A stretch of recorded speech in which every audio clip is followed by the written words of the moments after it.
Okay, my name's Zakashi, guys, and I have to tell you, you can summon on this banner. You have to summon on this banner. You don't have to. But of course, it's the end of the year. There's nothing more hype coming out than this in 2023. And the next time a hype banner on this scale will come out would literally be in May, June, or July for the anniversary. Not to say that there's not going to be anything hype that comes out, but this banner is the peak of Legends. Legend doesn't get much higher than this. We really have to look at what we're getting here. We're getting a Ultra Instinct. No, I have to say the full name for respect. Ultra Instinct Sign GOKU, right? This is nuts. And there's so much good about his kit. I can say without a doubt he's the best individual unit in the game. He's the best solo unit in the game. He's going to be able to 3v1 at any element. He's got 3 ultimates in his kit, and that should tell you everything you need to know. You know from main abilities how people often get ultimates, or maybe they might get a blue card. He gets both, and he destroys 2 cards in your deck so that they can force their way in. This is just the cream of the crop when it comes to Legends units, and I've only touched on it just a little dab, just a little splat. But yeah, this video is not going to be edited too heavily, and don't expect any of the other videos to be, because I don't have a lot of time. But I have to tell you, this banner is worth summoning on. So in this video, I'm just going to put around all of the typical informational pieces that I do. We're going to go into the kit, we're going to go into why I think he's actually worth summoning for, and of course there's certain teams that he'll be better on more than others. I'm not saying you have to summon. Some people, the GT guys, everybody in watching this video, in the stream that was in the stream, knows that the GT guys are down astronomical. They are so sad, man. They're seeing all this hype. They probably can't help but smile because it was such a good reveal, and let's be honest, if you're not smiling at that reveal, you're a very sour person. You gotta be. But damn, man, I don't even think Super Saiyan 4 Gogeta could have maintained a reveal on that scale. That's actually how hype it was. The abilities they've added in his kit is super unreal, and we're gonna get into that in this video. I've done a bit of rambling, but of course you've already got your answer. Let me know how many Chrono Crystals you got in the comment section down below. I'm not even gonna ask whether you're summoning. Just put your CC amount down below, man, because we need to know. I don't want anybody to get shafted. It's actually gonna be serious. It's gonna be insane. This is a big time, the end of the year, the biggest time for Legends at all, ever in history. Maybe I thought the anniversary could never be topped because Ultra Vegeta Blue is looking tough. Maybe this reveal wasn't bad. I don't know. There's so much going on, but I'm talking too much. Let's actually get into the pure kit, which I want to dive into. I want to point out certain things that you need to know about how his kit works, not just the basic stuff. I'm not going to dive into every single line, but you guys will get the information that you need in this video. Let's get into it. Oh, you thought we were going to get into the kit straight away? We will, but I'm just letting you know I will be summoning live on stream tomorrow morning. So if you want to tap into the stream where I'm going to be trying to pull the unit, I'll be trying to get at least 2-3 copies before I even go for the full 14. Definitely come to the stream, as we will be summoning live. I'll also be doing some viewer battles, maybe viewer summons. So if you want to summon on stream, depending on when PvP goes up, I'm on a very strict schedule.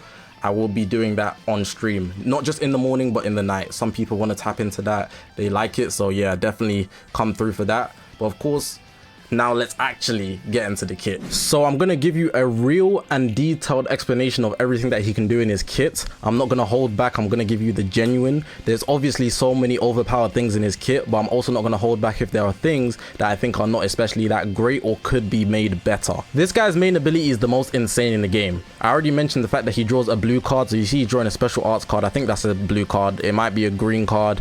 The terminology kind of gets me over. It's a green card, I think, because they would say special moves. So I'm going to say it's a green card, right? And he also draws the ultimate, so he's drawing both straight away, right? Instantaneous assault is his ultimate art. He gets health 30%, 30 key. He's going to get his gauge up by 50. He also nullifies endurance, and that's happens at 25 timer counts, which is usually 5 timer counts less than most people, which is what just far exceptional than anybody else. So that's his main ability. I had to mention his whole main ability because I think his whole main ability is insane. His Z ability kind of threw me off because he doesn't buff God Key. It's only Universe Rep and Saiyan. So yeah, but he does buff you Ultimates and Awakened Afflicted. Remember, he's a range type and he's a yellow type. He's also gonna be blast based because of those things. Not the yellow specifically, but because he's a range type. So yeah, he's range blast based orientated. His Ultra ability applies to Universe Rep. I thought that's just something you should mention, like keep that in your head. He's not God Key, it's not Saiyan, it's not Sun Family.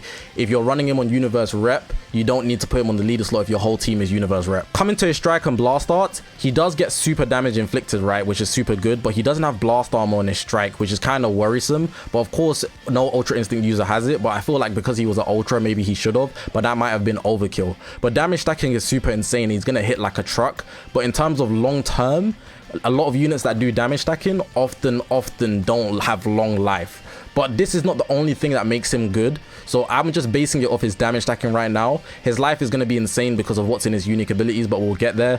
But in terms of the damage stacking here, for at least a month, minimum a month, minimum 2 months even, he's going to be #1 unit in the game doing insane damage. It's going to be so unreal. Looking at the blue card, what I find nice about is the fact that it has blast armor and it destroys all of your special move and special arts cards, the enemies, so that's good. Well, the rest is pretty much basic. The green card, we don't know what type it is. I'm going to assume it's just a regular, but it might be an explosive green, but you can't combo anything, so they will probably say, so yeah.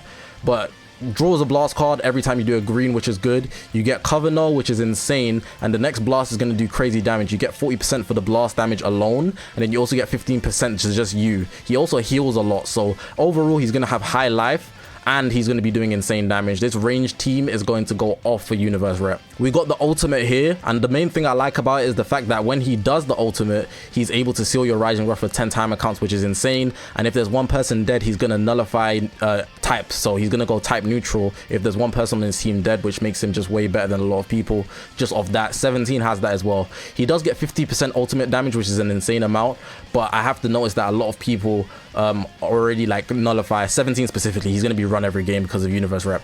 Already nullify they don't nullify it, but they basically make it a minus, so minus 50%. So this is basically 0 if you're doing it to 17, but besides from that, you should be good for the most part. And your gauge also goes up by 70% just by doing the ultimate, which is super good. So it's like he's going to be able to do Ultra Instinct at all times, which is obviously insane. We got the Dokabaki auto win, but it's not auto win, it's more like an auto draw if you lose the actual tap. So he's not mastered, so it makes sense. When he's doing the time those taps, if you lose, it actually makes it so that you evade the attack and you take 0 damage. But it will not apply if you clash with MUI. A lot of people in my stream have that question, and they were asking, oh, what if it's MUI's clash because he has an auto win? Well, MUI will still win because he's supposed to win. But if it's anybody else, if you lose, you're still good. He comes with a base level of draw speed, which is good to know. It's 150 damage inflicted. On top of the fact that I told you he's damage stacking, which is why he's already going to be exceptional. Every time he enters the battlefield, he goes type neutral to damage sustained, which is insane, and he lowers his blast card's cost. So if he's having insane draw speed, he's going to be doing long combos, doing insane damage, being able to pretty much kill you at all times. It's actually quite unfair. He's an insane last stand unit if we go over here, so depending on how many battle members are alive, of course he's going to get a certain amount of buffs. So every time someone dies, he's going to get something. So at the start, he's going to have 30% damage inflicted for 15 time accounts, which is very good, right? He's going to have draw speed as well, and then you go down one, 50% damage inflicted, and he increases draw speed, and he's going to get his gauge up 50%, and then last stand he's going to get much more, 70% draw speed, which is insane. It's actually insane. It's actually insane how much he's getting, bro. So yeah, just bear that in mind. If you got him last stand, you're pretty much going to win. If you switch him to standby, he's going to take the enemy's Dragon Balls. That happens twice, so one time for 2 times. 1 Dragon Ball for 2 times. Then he's also going to plus 30% to his own unique gauge rate, which makes it charge faster. It doesn't fill up immediately, so the next time he comes back in, even though I think it can be cancelled, it will be charging 30% faster, or rather it charges on the sideline, and on the sidelines it'll be charging 30% faster, which is good, and that happens every time. So he's got a higher charge rate than any other unit in the game's gauge, which is tough. Going into here, any ultimate, Awakened Arts or Rising Rush is coming his way. He's going to go type neutral to damage sustain. He's going to reduce the enemy key by 100, take their vanishing gauge, which is insane, and gain health. So some pretty good stuff over here. This is all great stuff, we have to not lie. This is what I was talking about with 17, with the fact that he minus 50% to ultimate and Awakened Arts power. So I believe 17 does that as well. So having 17 and this guy together, your ultimates are going to do practically no damage. It's going to be wild, man. It's going to be so wild. Unique ability 2, notice that he only has a strike cover change, and he can combo that into his blue card. That's just good to know. People might think he has a cover change for both strike and blast because he's Ultra Instinct, but that's not the case. Here he has the regular dodge gauge, you know how that works, evadable attacks, when he's standing still he does the dodge like the Ultra Instinct sign unit, the other ones we got. It doesn't activate under those conditions, you already know. If you're sidestepping, you get caught in something like that, you're cooked. This is something that's really, really good. So even if that he gets an attack thrown to him, if his gauge is full or higher than 30% rather, it will consume 30% of his gauge. So in the same way his gauge will activate when he's standing still and dodges, his gauge will activate if a combo is started against him, which is super, super good to note. It actually makes the biggest difference when you're in battle because they won't be able to just go combo training on you if you have a bit of your gauge full. So if that evade happens, he draws a special arts card. So I'm going to assume that's a green card, right?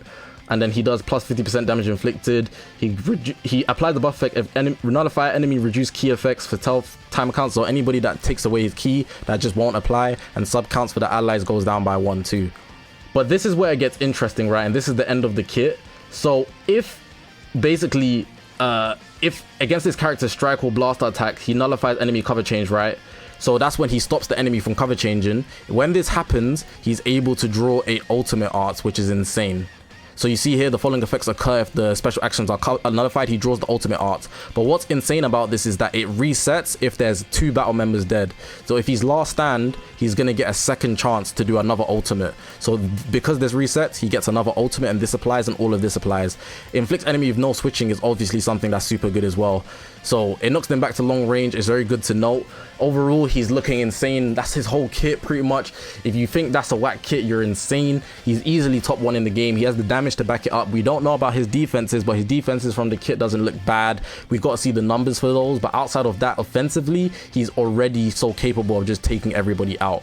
I will also say he's on the best team in the game, which just doesn't help everybody else. So everybody's going to be using this guy, and that's why you must summon. But yeah, people might want to know what I'm doing. I will definitely be summoning. I will 100% be summoning. I'll be summoning not once, not twice, not 3 times, not 4 times. I need all 5 copies. I need all 5 for that 14, bruh. I will be pushing for that 14. There's no doubt in my mind that I will not be 40 starring this guy. I'm doing it. I don't know how I'm going to do it. I don't know how I'm going to do it, bro, but I'm going to do it. I'm going to do it. It's going to take a lot of sheer willpower. Hopefully, I don't get shafted. I never really get shafted anyways. Like, my hardest shaft was probably Ultra Goji to Blue, and I spent 90k, 90. And even then, that's still a lot less than a lot of people have spent on certain banners. I do get questioned to be lucky. USG 30k. UVB 69k, USV 70. It's usually around the 70 mark anyways. I will be doing it though. I'm cooking up for this one. But everybody in watching this video, man, good luck on your summons. This is a super big deal. I think everybody's going to be chasing this unit. It's pretty much the end game in terms of 2023, so there's no reason to really skip it. Even if you don't run universe rep, he's not locked into any teams, which makes him exceptional on any team that you want to run him on. You put him on a leader slot, he's going to work. He's one of those units like how they drop fusion warriors like Ultra Vegito Blue. You put him on whatever team you want him to work on, and it's cool. It's going to cook, and you're going to get results. I will be cooking with this guy consistently. He's going to bring me some insane results. I know exactly what team I'm running him on because I'm going to be a dirty scumbag. I'm going to be running him on leader slot with Fusion Warriors, Ultra Vegito Blue, and Pycon. Nobody's breaking through my team, and I'm doing insane damage with 2 1v3 units that are insane, the full 14-star lot. I'm going to go crazy. Well, of course, hey, I appreciate you guys for watching the video, man. Press that subscribe button, man. We're on this grind to 100,000 subscribers. That plaque, we need it. All the support on the channel has been immense. This video hopefully does help you out, even though the answer is right at the start of the video. Again, all you guys' love and support means the world to me. Press that subscribe button one more time. Press that like button. Let me know how many chrono crystals you've got in your account right now on Legends. Of course, that's up to you, but hey, hey, let people know, bruh. Some people might be suffering. I will be streaming as well, so tap in on the stream tomorrow morning. The banners drop tomorrow, so tap into that. It doesn't even matter what LF's on the banner, just tap into that. Appreciate you guys for watching, man, and I'll see you guys in the next one, man.